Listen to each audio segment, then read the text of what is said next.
Ladies and gentlemen, welcome to today's video. We're going to be working on the Basecamp, hopefully fixing the issues that I had on the last video.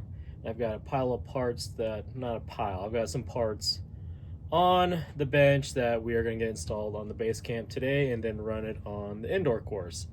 Apologize for the mess in the background. I'm moving from my garage to the basement. It's warmer down here, and plus my indoor course is down here. So eventually I'll have a backdrop and this mess cleaned up. But let me move the camera around and get started on the Basecamp. Quickly going down the list of parts I have. This isn't necessarily a performance upgrade, but can help you get more articulation. Now, if you're running the No Superior RS100, like a lot of servos, the wire comes out the side. Well, this is a new bottom piece to where it moves the wire coming straight out the back. So you can see there to where the wire will hit the chassis and kind of hang you up a little bit and limit a little bit of articulation. So we're going to swap that out. Now, originally I thought my transmission was toast. Just by the way it was popping, I thought that output shaft to the rear drive shaft was broke or bent. So I went ahead and ordered a new new transmission. This is from Endura. I can't remember how much it was on Amazon, but looks like they actually have a little bit of grease in there, but it seems super smooth. I heard that these could make some noise, but you know, I bought it, so I'm going to run it. But I don't think the transmission is the issue. And then I have some new drive shafts. I actually ordered these drive shafts for the same time or the ones that are on the Basecamp now, and I'm going to show you the difference between the two. So here's the one that I took out of the bag. Now you can see how, I don't want to say it's keyed, but it's slotted because of the axle right here, how it has that flat part, and then the same things on the transmission. Well, when I threw this together, I wasn't paying attention, and this is a complete circle, and you can see the difference in the two. So combined with being too long and binding, there is all sorts of play in there.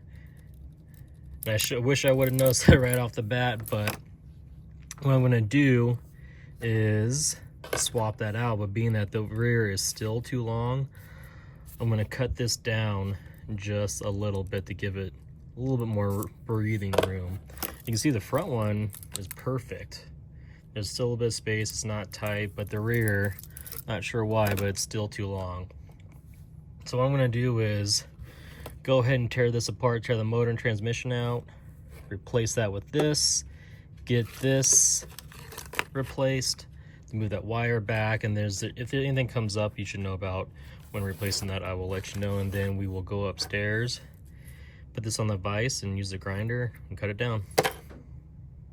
All right, transmission swap is done. I did have to swap out the mounting plate, but that was no big deal. It looks phenomenal, looks great. You can hear that. Oh yeah, she's gonna make a little bit of noise. I tried to get the backlash, I don't know if you can see it in there. Not too tight, not too loose, but should hold up though. Seems like a well-built transmission is gonna make a little bit of noise. Now I'll get this back in, and then I will work on the backing plate for the servo. Okay, I thought it'd be a good idea to show this on replacing this bottom plate. Now you're going to use a Phillips screwdriver, take off 4 screws, save these because you're going to reuse them.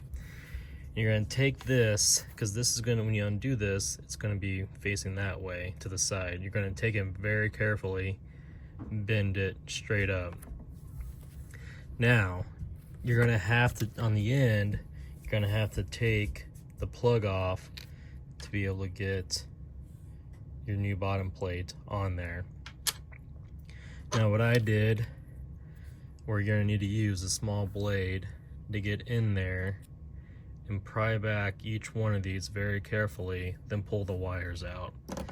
Do that, and also keep note of the orientation that goes on to the plug.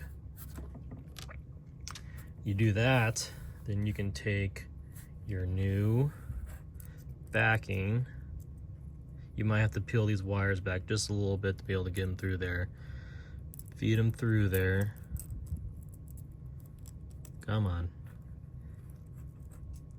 And then feed it down. And then be very careful to press this fitting back up into the plate. Now you can take this off, but mine I can't because it's so gooped with whatever they used, this waterproofing. It's glued on there, so I can't take mine off. So just be careful when you're pressing this fitting back through there. It's gonna be interesting how to try to do that. But yeah, hopefully yours you can slide this off, but either way, make it work. So I'm going to do that, get it back together, and hopefully not break anything, and get it back on the car. Okay, the new backing plate is on.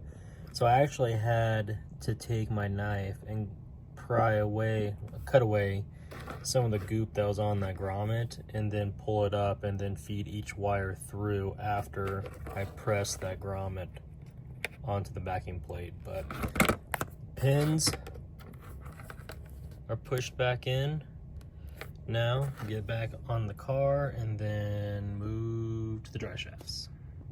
So I was on a roll. I actually got everything back together. I really like the wire coming out of the back of the steering servo. Cleans it up. And I also cleaned up the wires going down the side. Now I did get the dry shaft installed. I did not cut it down like I said I was going to. I wanted to see if the difference in the D style versus the O style of the dry shaft going into the transfer case transmission, or the rear axle, made a difference or not. It still seems kind of tight, but we'll get on the course and see how it does. So I'm going to finish charging this battery and we'll get this thing on the course and see how it does. All right, here we go. First run on the course with the Basecamp. The transmission's making some noise, but it's kind of be expected. Hung up there a little bit, but I don't hear it popping like it was. I do hear the tires gripping on the course, but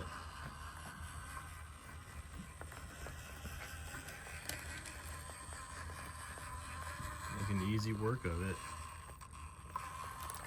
And the steering angle with the Super 8s, that's awesome. Alright, come down the hill here. Oh yeah.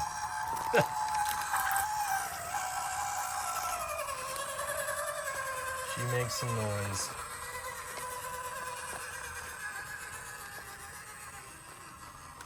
No popping though, but still think that needs to be cut down just a hair.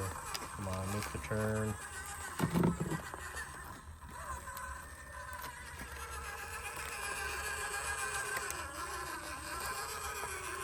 See how it does on the side hill here.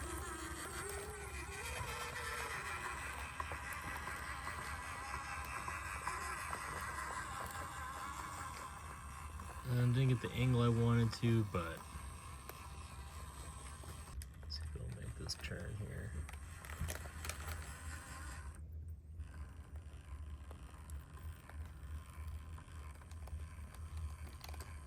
Love that slow crawl.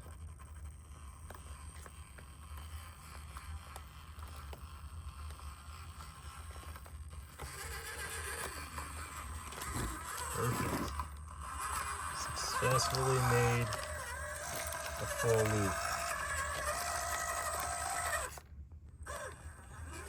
Let's see how it does on this little side hill here. This is probably one of the lightest cars that I have.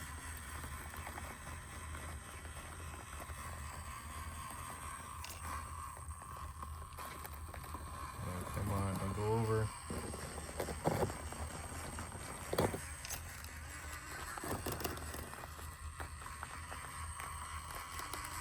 Perfect. I love hearing those tires grip like that.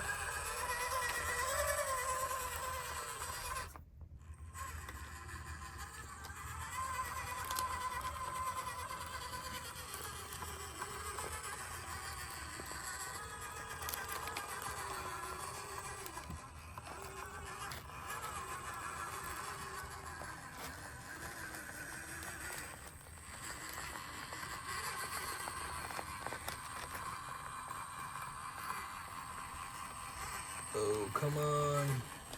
There we go. Nice. Perfect. Of course, we gotta get a water run here.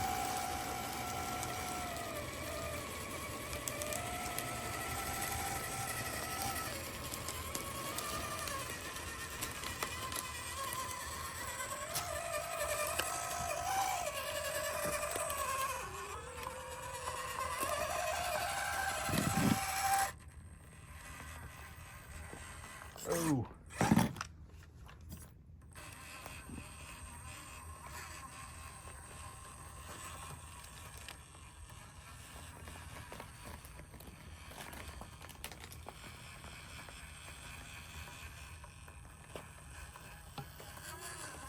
Oh, come on.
Pretty good side hilling, stock foams.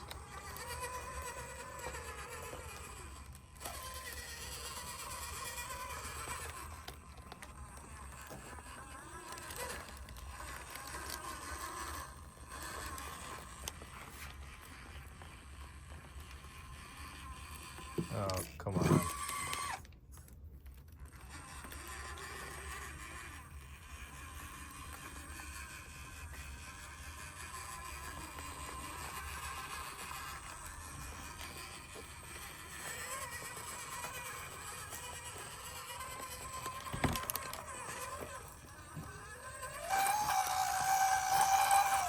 See if I can make this sharp turn right here with lifting the tire. This one's kind of tough because of the angle at the bottom of the obstacle here. The tire usually gets stuck. Oh, it made it.